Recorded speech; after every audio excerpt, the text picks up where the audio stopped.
Some reporters after rolling out this new initiative in Memphis, the president suggesting that he will boost the number of troops in that city as he looks to continue his crackdown on crime initiative, as he says. I want to bring in Monica Alba, who's posted up near the White House, along with Courtney Cuby, our Pentagon correspondent as well. Monica, a wide-ranging series of questions there that covered everything from the assassination of Charlie Kirk, new details on the investigation into his killing, some back and forth, which we'll get to in a minute, about what the president has suggested about radical left violence.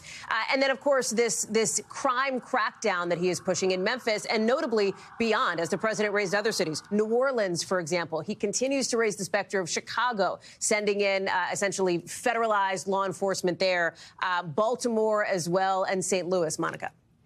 Exactly, Hallie. And what's so interesting is the president said there that this plan for Memphis, which is exactly what he signed to create this task force for, he said was going to be a replica of what was done in D.C. But as you know so well, Hallie, it can't really be exactly a replica because things are different here in Washington in terms of the president's ability to federalize the police department and where he does have more control over certain aspects. With a city, for instance, like Memphis or some of the other cities you mentioned, it will look a little bit different, but you do have a Republican governor there that is inviting this and a Democratic mayor who says he wants to work to bring crime down, but has some questions about how exactly this would work. So the president is saying that he will try to send these federal law enforcement resources there and will try to do the same. And notably, I thought the second in command at the Department of Justice, Todd Blanche, the Deputy Attorney General, said it could take 2 weeks or it could take 2 years. So that kind of gives you an insight and a window into how they're approaching some of this. In Washington, of course,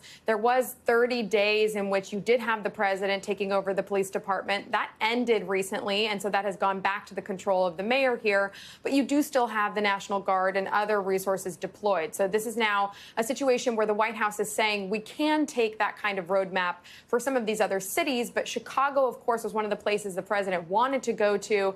Ultimately, there were many officials there in the state of Illinois, including the governor, J.B. Pritzker, saying that they didn't want him to come into Chicago. And the president ultimately backed off just in this short term in terms of in recent days. But he is saying now potentially that he could go there. But there could also be these legal questions, Hallie, about exactly what would happen in other states that wouldn't necessarily welcome this kind of effort. But that is something the president had said he wants to take to other cities. So we are now seeing the initial phase of the Memphis plan starting here.